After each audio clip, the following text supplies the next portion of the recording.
আসসালামু আলাইকুম। ইরানের সাহস দেখে কিন্তু আমি অবাক। আপনারা দেখতেছেন ইরানে আমেরিকা ইসরায়েল যৌথভাবে যে পরিমাণে হামলা করতেছে, ইরান কিন্তু ক্ষান্ত হয় না। এবং ইরানের প্রধানমন্ত্রী হইতে, একটা দেশের প্রধান হইতে, সেনাবাহিনীর প্রধান হইতে যত ঊর্ধ্বতন কর্মকর্তা আছে, সব কর্মকর্তাকে মেরে ফেলার পরেও কিন্তু ইরান আলহামদুলিল্লাহ নরম হয় নাই, ইরান দুর্বল হয় নাই। ইরান ইরান উল্টা শক্তিশালী হয়ে তাদের বিপক্ষে বাঘের মতো লড়াই করতেছে। এবং আমেরিকা ইসরায়েল অবাক। আর আমেরিকা ইসরায়েল এই কারণে হামলা করছে যে ইরান তাদের চুক্তির সাথে সহমত পোষণ করতেছে না। ইরান খুব পারমাণবিক বোমার খুব কাছাকাছি এসে পৌঁছাই গেছে বলেই কিন্তু ইসরায়েল এবং আমেরিকা যৌথভাবে ইরানের উপর হামলা করছে। এবং ইরানের প্রধানমন্ত্রী এবং ইরানের বড় বড় যত ঊর্ধ্বতন কর্মকর্তা আছে সব বাহিনীর সবগুলোকে মেরে ফেলছে। এবং তারা মনে করছে যে ইরান দুর্বল হয়ে পড়বে, ইরান তাদের আলোচনায় সম্মতি হবে এবং তাদের মন মতে কিন্তু ইরানের প্রধান নিয়োগ হবে, ইরান তাদের কথা মতো চলবে। আসলে ইরান কিন্তু তাদের কথা মতো চলতেছে না। এবং ইরান কিন্তু প্রতিশোধের নেশায় পাগল হয়ে তাদের উপর কিন্তু কৌশলভাবে অনেক ট্যালেন্টেডভাবে প্রচুর পরিমাণে পাল্টা আক্রমণ করতেছে। এবং কিন্তু ইসরায়েল এবং আমেরিকা প্রচুর পরিমাণে ডলার খরচ করতেছে, প্রচুর পরিমাণে খরচ করতেছে। এবং ইরান কিন্তু যুদ্ধের বন্ধের কোনো নাম নিচ্ছে না। আর আমেরিকা এবং ইসরায়েল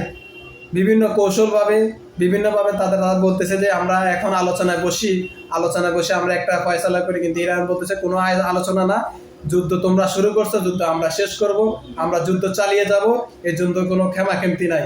এবং ইরান চালিয়ে যাচ্ছে। ইনশাল্লাহ আমাদের দোয়া থাকবে ইরানের জন্য। ইনশাল্লাহ এই বিজয় মুসলমানদেরই হবে, ইরান জয়ী হবে এই কামনাই করি। আর ইরান যে হরমুজ প্রণালী বন্ধ করে দিছে, আর এটার মাধ্যমে কিন্তু পুরো বিশ্ব বাজারে একটা জ্বালানি তেলের অস্থিরতা বাজার দেখা দিবে এবং প্রচুর পরিমাণে দাম বেড়ে যাবে। এবং এই হরমুজ প্রণালী দিয়ে পশ্চিমাদের যত রাষ্ট্র আছে, আমেরিকা ইসরায়েল হইতে তাদের সহকারী যারা আছে তত রাষ্ট্রে কিন্তু সম্পূর্ণভাবে হরমুজ প্রণালী দিয়ে তেল আসা যাওয়া সম্পূর্ণ নিষেধ। এবং ডোনাল্ড ট্রাম্প হুঙ্কার দিচ্ছে যে আমরাই তেল নিয়ন্ত্রণ করব, তেলের আসা যাওয়ার নিয়ন্ত্রণ নিব। আসলে সেটা সম্ভব না, এটা সম্পূর্ণভাবে ইরানের নিয়ন্ত্রণে আছে হরমুজ প্রণালী। এবং ডোনাল্ড ট্রাম্পের হুঙ্কার কোনো কাজে আসবে না। আমি ডোনাল্ড ট্রাম্পের কিছু ভিডিও বর্তমানে দেখতেছি, ডোনাল্ড ট্রাম্পের কিন্তু চেহারা কিন্তু কতটা ভালো নেই বর্তমানে, চিন্তা টেনশনে বর্তমানে ইরানের যে পাল্টা আক্রমণ খাচ্ছে, তো তাদের অবস্থা কিন্তু খুবই খারাপ। এবং তারা তাদের দেশের নাগরিকদের বিভিন্ন চাপের মুখে কিন্তু ডোনাল্ড ট্রাম্প আছে, তো তারা চাচ্ছে যুদ্ধটা বন্ধ হোক। এবং গলার সুর কিন্তু নরম হয়ে আসতেছে, কিন্তু ইরান কিন্তু নরম হচ্ছে না, ইরান শক্তি আছে, ইরান চালিয়ে যাচ্ছে। ইরানের অর্থনৈতিকভাবে দুর্বল হলেও ইরান কিন্তু কৌশলগতভাবে অনেক চালু, অনেক শক্তিশালী। এবং তাদের মনোবল কিন্তু অনেক হিম্মত, অনেক শক্তিশালী মনোবল তাদের।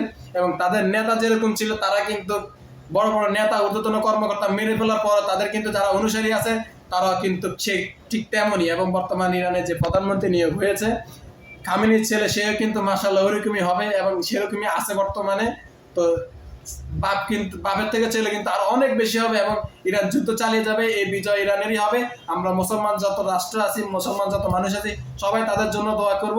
আর ইরানের জন্য সবচেয়ে বেশি ক্ষতি করছে আমাদের মুসলমান রাষ্ট্রগুলো। আমি যতটুকু জানি কাতার, বাহরাইন, দুবাই, এগুলো তাদেরকে গাঁটি দিয়ে, কিন্তু এই গাঁটির কারণে আমেরিকা কিন্তু আজকে ইরানে হামলা করতে পারছে এবং ইরানের বড় বড় নেতাদেরকে মারতে পারছে। তো আমাদের মুসলমানের সবচেয়ে বেশি ক্ষতি করছে। আসলে মুসলমান হইলেই হয় না, মনের মতো মুসলমান হতে হবে, আকীদা ভালো থাকতে হবে, আল্লাহর প্রতি বিশ্বাস থাকতে হবে, তাহলে আমরা শ্রেষ্ঠ মুসলমান হব। তো নামের মুসলমান হয়ে কোনো কাম নাই। তো আমরা ইরানের জন্য সবাই দোয়া করি। ইরান একাই লড়ে যাচ্ছে, ইনশাল্লাহ এই বিজয় ইরানের হবে, সেই কামনাই করি। আল্লাহ হাফেজ।